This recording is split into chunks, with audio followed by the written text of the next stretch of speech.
Hey,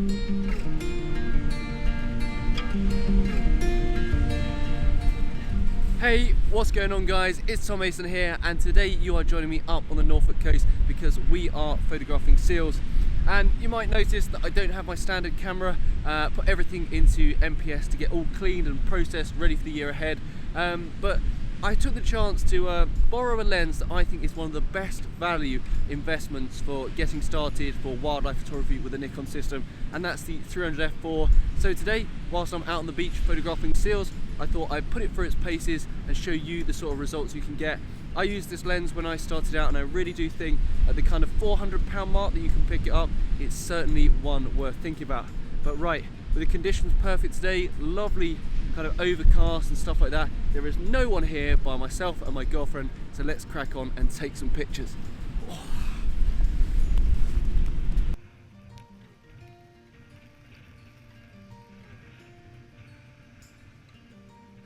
We've got a couple of the young seals out in front of us, one moving across here, so we'll just go down towards the water a bit more so that we're not going to disturb him, move him that much. But we're also looking, keeping our eyes out for any adults that are coming in from the water to make sure that we're not going to get in the way between them and their pup.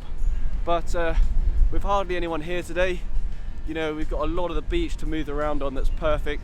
And when you're doing photography and coming to locations that often lots of people visit, getting out of the peak times is really important to make sure you're not disturbing stuff.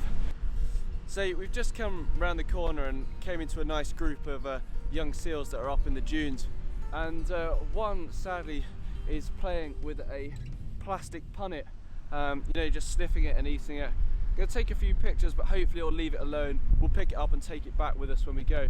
You know, it's a real shame to see all of the pollution that's on the beach, you know, and the seals, youngsters already playing with it, and you know, you don't want it to ingest it, anything like that. But we can't really scare it and go and get the plastic, so hopefully it will leave it in a minute and then we can go and move it. But that is a real shame to see. But I might have to get a few pictures of this, but you know, that conservation picture showing what a real problem plastic pollution is with the environment. But cool, such a shame to see it on a UK beach. Seals just pushing it around and playing with it. Oh, such a shame to see. You know, it's a plastic package, something used for some sort of mints from a supermarket. It's obviously come from the sea, blown up the beach, and now the seal's playing with it in front of me. You know, today we've already seen loads of other plastic pollution on this beach. It's such a shame when you look around and see these really gorgeous creatures and their whole habitat being polluted by human activity. I think one of the things as a photographer nowadays, especially as a wildlife photographer, you've got to show these things, and as much as, yeah, it might not be the perfect picture of a young seal, it's a really important one to take.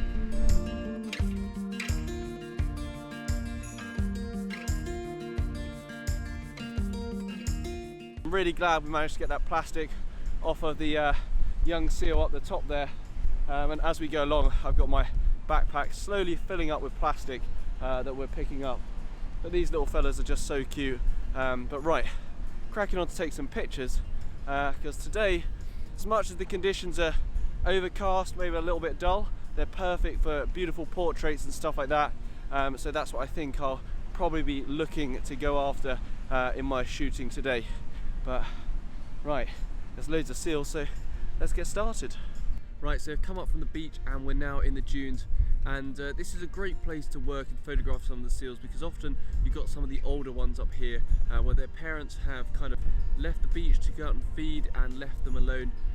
And when I'm doing this, you always want to be really careful when you're approaching to make sure that you get to a high point in the dunes, have a look around and see if you can see them in any of the little pathways, and then working my way down, just pretty much on my front, crawling through to find my spot, and being, you know, a good distance away with the 300mm to take my shots. And this is a really great place to create some portraits.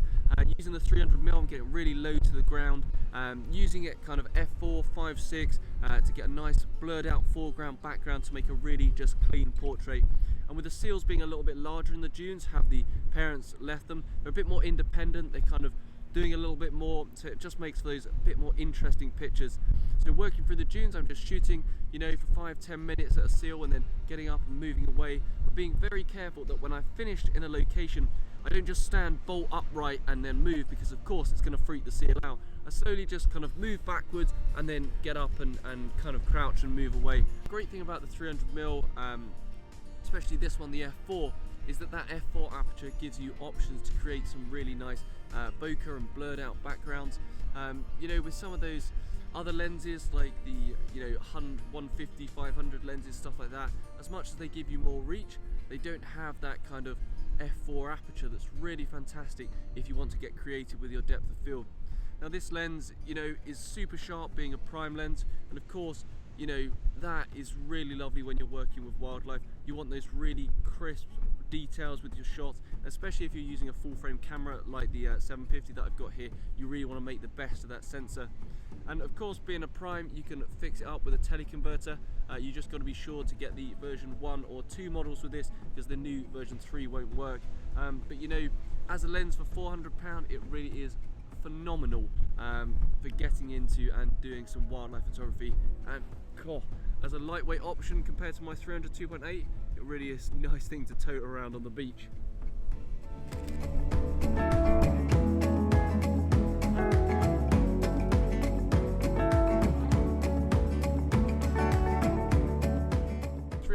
Is really doing quite well. The focus is snappy, it's locking on very easily, and even for a lens that's a couple of years old now, it really is performing well.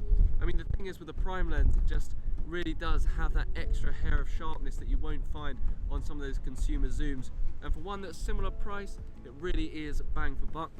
But that's really nice. Right, I finished here, so I'm going to slink off backwards and go and find some more subjects.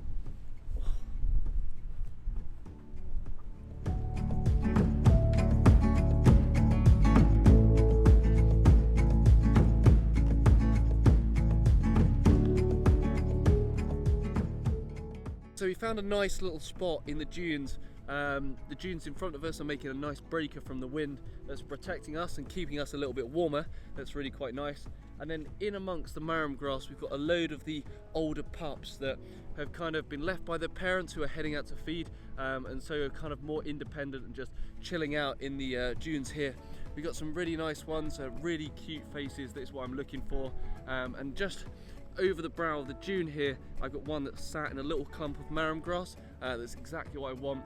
And I'm framing up using a bit of sand in the foreground to kind of blur out nicely, using my lens here, the 300 f4 wide open at f4, because you know, being a prime lens can do that so easily to get that really nice sharpness, and then rendering everything out of focus bar my subject, just making a really clean portrait shot. Really easy to do, really nice. But on a day like today, when it's really overcast, it's just the perfect conditions for going after those portrait shots, rather than, you know, in that dynamic lighting where the shadow's a bit harsh. This is just absolutely perfect for those portrait images. Right, let's crack on. So many of the seals are making absolutely hilarious sounds. My girlfriend, who's just behind me over there, is photographing a seal over the edge, and similar to me, she's doing exactly the same, just getting really down low. She's got a nice kind of bit of sand over in the foreground, and then with the wisps of the marram grass coming along the top, really nice opportunities for shots. Oh, you're cute. Today it is very cold, very cold, but there's loads of seals to photograph, so let's put our gloves on and crack on. But after this, we will very much deserve a coffee. Do you agree? Yeah. Right, a few more photographs and then we're gonna move up location, and then, you know, we've been here for a good 4 or so hours now, so then we can crack on, get some coffee and head home and edit a couple of these pictures. But a really nice overcast day and some really good photographic opportunities. Here are a few of my final shots from the day. It was cracking time out on the coast. If you've got any questions, drop them in the comments below and I'll be more than happy to get back to you. And join me again soon for another wildlife photography video out on location.